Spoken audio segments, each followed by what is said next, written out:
What's up, guys? Saturday morning. I am in the shop doing my usual Saturday thing, cleaning. Started off immediately when I got here with doing the key machine counter because it's way past time to clean that up, get these keys, the ones that need to be cut, and then put the other ones away. So we are now in that process, and I ran across two of my old Yale key gauges that gives you the different depths on the keys for each system, and that's kind of important with these Yale decoders. And one needs to go on my truck and one needs to stay here, but hold on. These were sitting aside. I've already started on this one. So what I did here was Goo Gone, which is a little bit less harsh than Goo Gone, the goo remover. Sprayed it on there, and you can see it is coming off really well. I didn't want to harm the etching that's in there with goof off, but so I'm having to put a little bit more elbow work into it, but at least I know or I can hope the lettering doesn't come off too. I've used goof off as much harsher, much larger chance that it would take everything off. Looks like we got some tape down here. Yup. Some really old tape. I want to scratch it. May have to come back with another coat.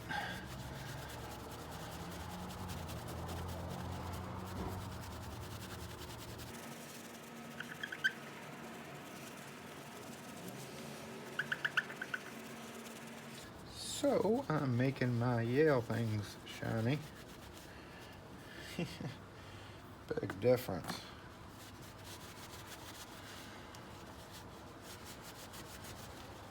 Well, I can't not do the back.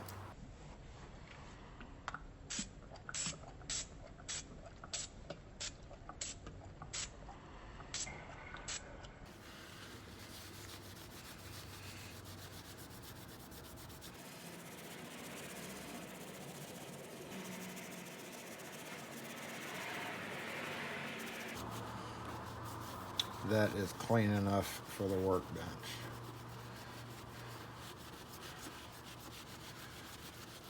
Basically get all just the goo off of it, which is why I'm using Goo Gone.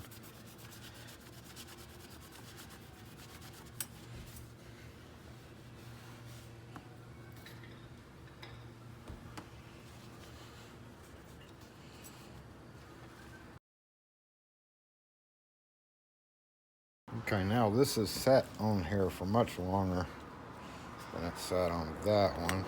We'll just go ahead and get it wet one more time.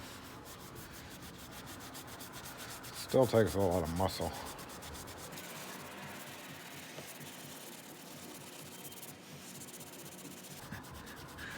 Really is gross, y'all.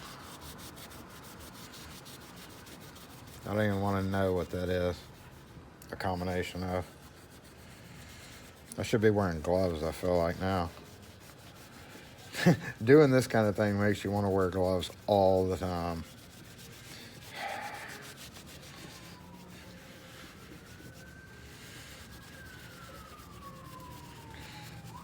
Ooh, come on, Gooey. You can do it.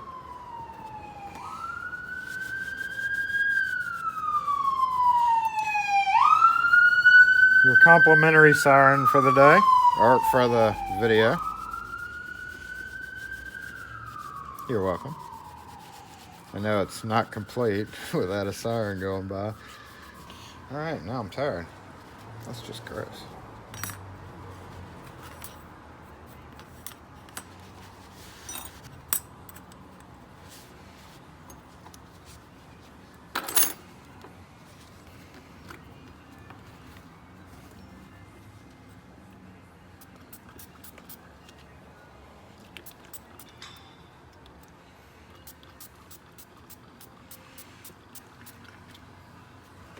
Okay, that's enough of that.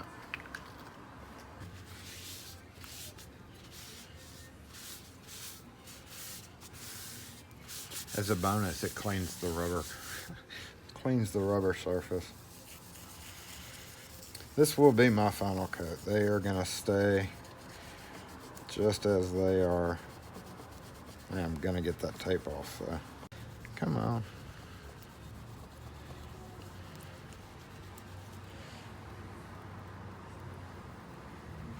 There we go.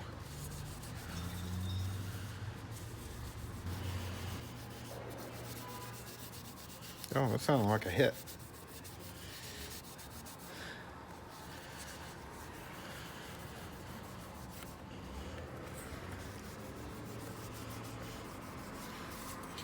Usually a bang and a boof, or a beep and a bang signifies somebody hit somebody else.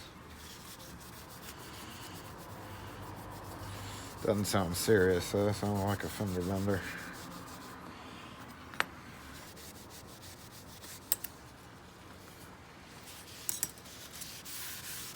There we go. Couldn't get that out.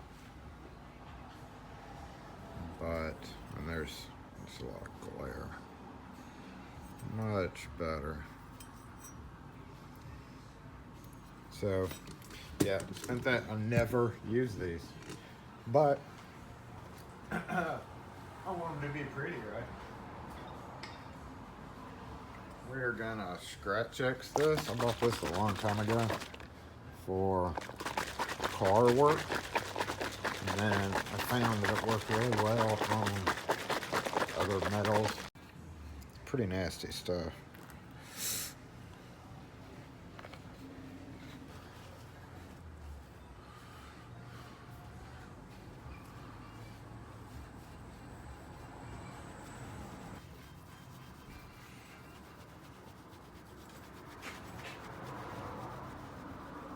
Hey.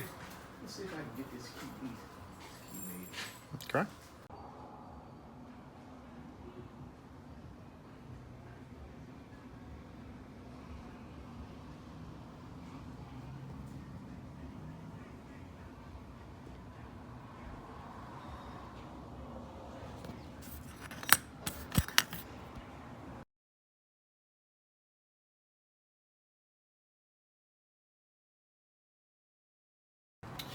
All right, guys, let's look at some of my secret keys. This used to be what was in there. I'll leave that up for just a minute so that you can read them all. I have slowly been taking out some of the keys to restock my wall over the years, but there is still a lot of them in here. A lot of lesser used ones, like Seagal and these, but every so often I will come over here and grab a bunch out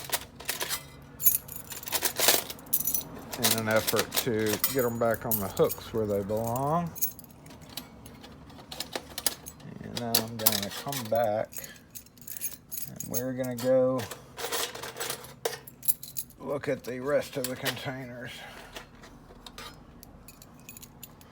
So I will be right back.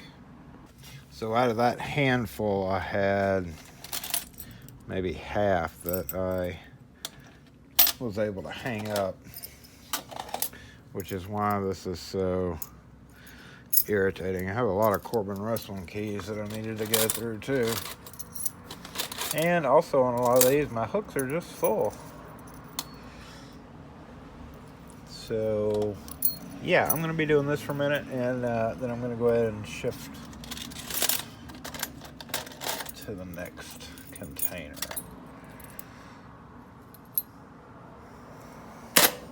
Original Eagles. Bargeman. I know all my Bargeman hooks are full. All right, let me get these out of my hand. That's quite enough key sorting. No, don't do it. Keys. There you go, right. And next, cool.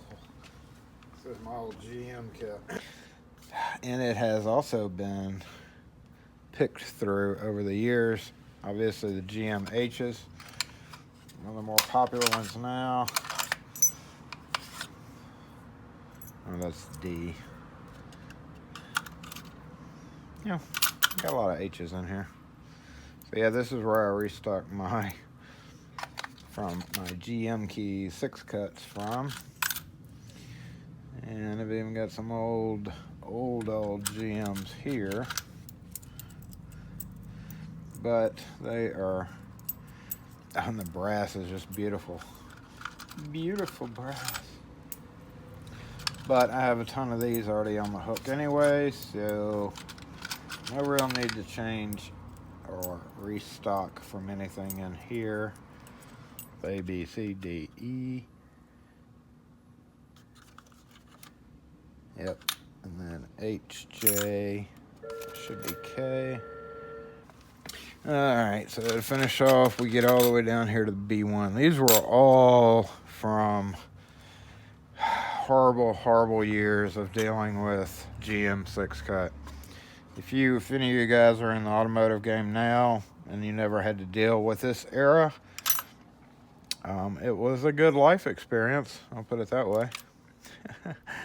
American Motors, Chrysler, this kit would almost like do 95% of the cars on the road, because it was so much more GM, so much more Ford, and so much more Chrysler. The big three back in the day. And then even over here off to the side, you see some of the foreign Toyotas and stuff, mostly like Datsuns and old Toyotas, Austin Healey's. So, yeah, this kit is kind of a testament to old school automotive locksmithing, which I'm kind of glad that it's not around like this anymore with the 2 keys, because, you know, it's twice the work to make keys.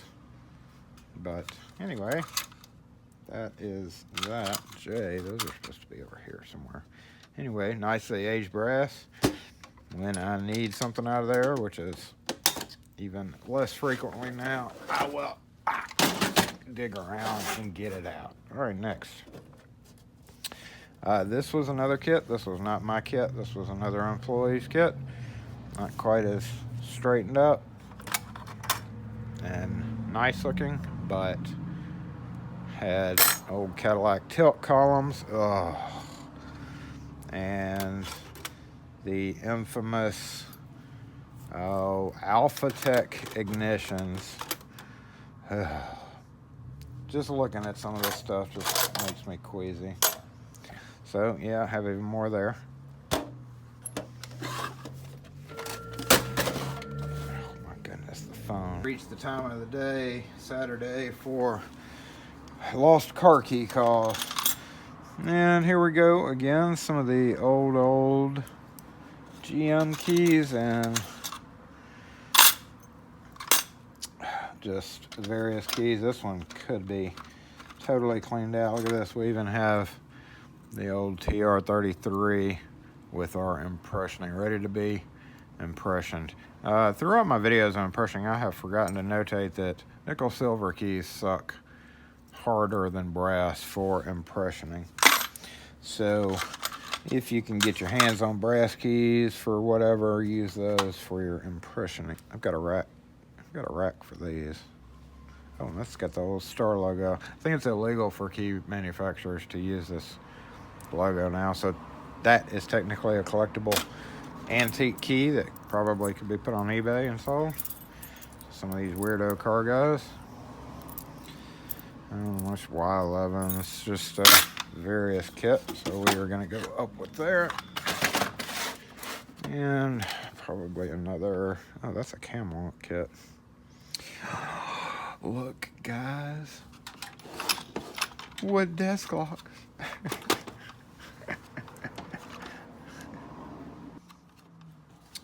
And that goes up here. And what's this? hinges. So anyway, that is that. Let's go look at some more.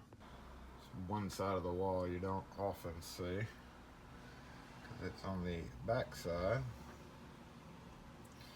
Old master flat keys. I hate those things. And our new water meter keys. A water meter key, new water meter key. And we come up here and we have some various older Corbin Rustlins, Corbins, CCLs, Wilson Bohannons, and then old, again, as you see, tons of GM keys. All of these have a little bit more tarnish on them than Ford.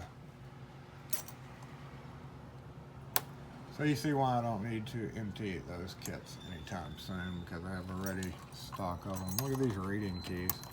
I've got a few of this keyway.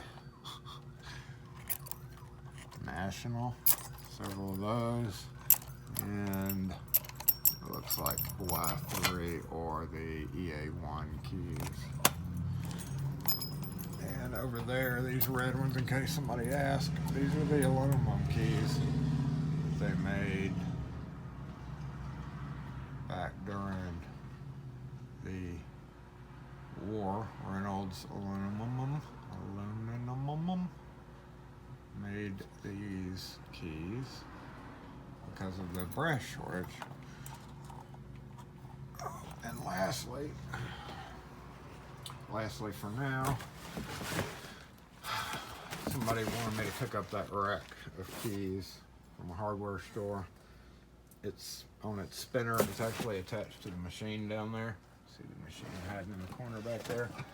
That is the only way to hold that up, is attach it to the machine. So in the hardware store, you see the tower rising up behind the key machine. That is it. Probably works too. So anyway, that is my hidden keys.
Whoa. Wait a minute.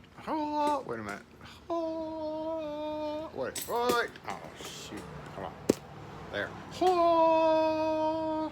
I have cleaned my workbench. This was empty from the last recycle trip, and now that's how much was on the counter altogether, minus what landed on the floor. And I am going to put this machine back in operation. This fella down here, and I'm sure I'll do a video on it soon. This has been our favored fella, even though it is 8,100 million years old. It is one of the best machines for small format keys, this one. But my motor is going out in it. Now, luckily, I do have 2 more motors. One that I know works. Here it is, old GE motor. I have plugged this in and it works. And it is the same footprint. So, yeah. The reason why we love this machine is because this particular wheel, if we stop it, is very, very thin, and on one side is a 90-degree cut. So if you have the old GM keys, which of course nowadays you don't have as many, but 4 or 5 depth on the old GM 6-cut keys was a vertical cut, as well as Quickset Titan was a vertical cut. Here is one without being vertically cut. So if I needed to copy Titan keys, and as well as tip stop keys, but say here I need to make this vertical, so I just come in freehand and make it vertical. A little bit better than that.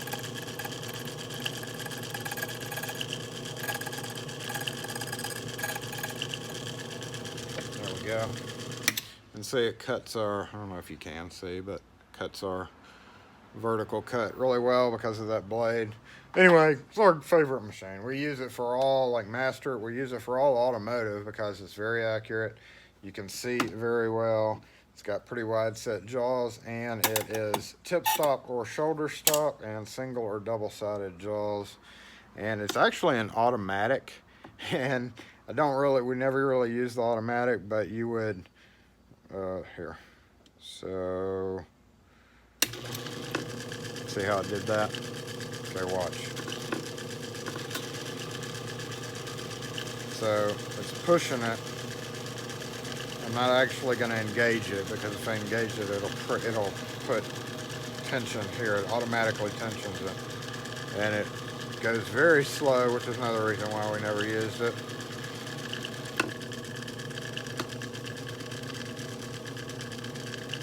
And there is a lock thing to make it hold the key. You can do it hands-free, but we have always just used it manually. However, the old motor is giving out. You turn it on, sometimes it won't come on, sometimes you got to give it a helping hand. We've always also loved this machine because it has a exposed brush on it, and when we were tied up on the main brush, we could brush with this. However, now it puts so much pressure on the motor, we're not using that anymore. So yes, one day I will have to switch out this motor, and I've actually got a motor place around the corner from us. Once I take this off, I'm gonna have them rebuild it. Everybody's like, what? Yeah, I'm gonna have them rebuild it. Historic key machine.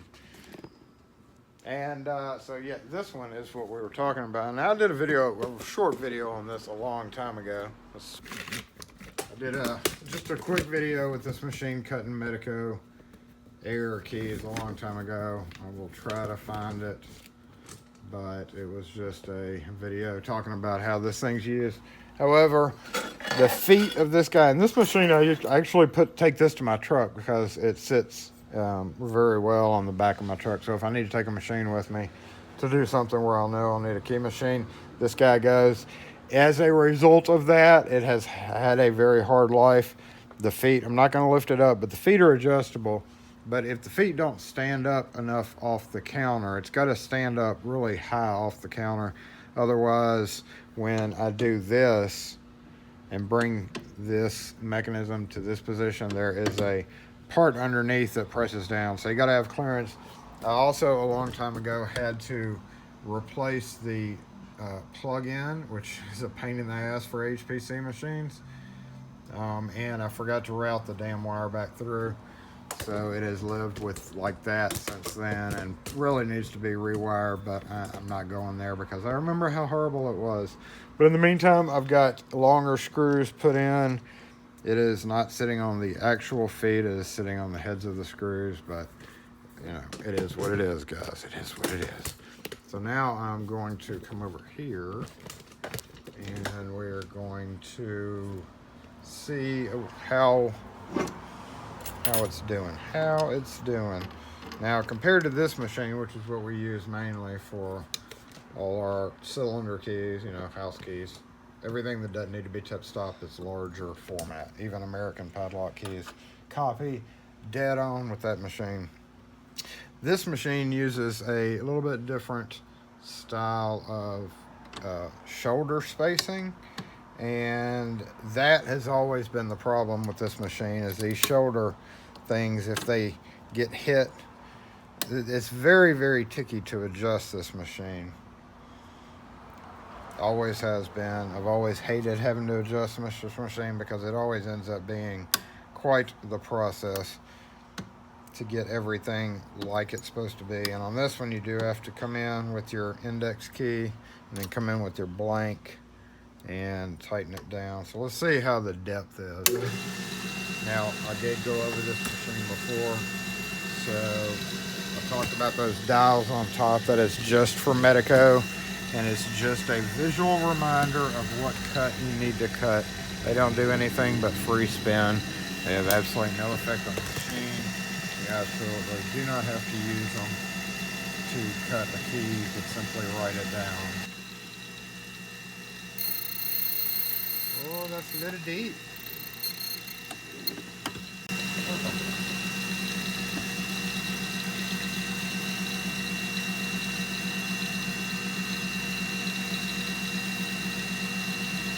A little deep. So what you have to do when it's a little deep is you have to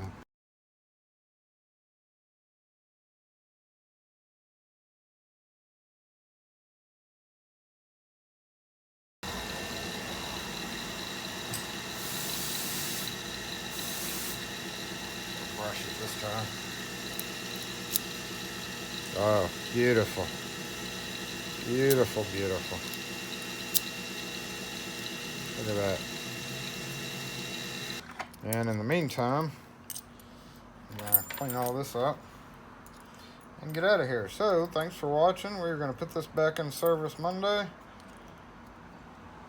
so that we have a backup in case I don't get a chance to do the motor and it fails while I'm out on the road or something and she's here by herself. We'll do tip stop as well, and it does tip stop with the black doodads through the jaws, like that. Whereas this machine over here does not tip stop at all. There's no way to tip stop. Short of putting the blade up against the V-guide. Thanks for watching, guys. Catch you next video. Don't have any questions. But if you do, or if you have any comments, as always, leave them in the comment section.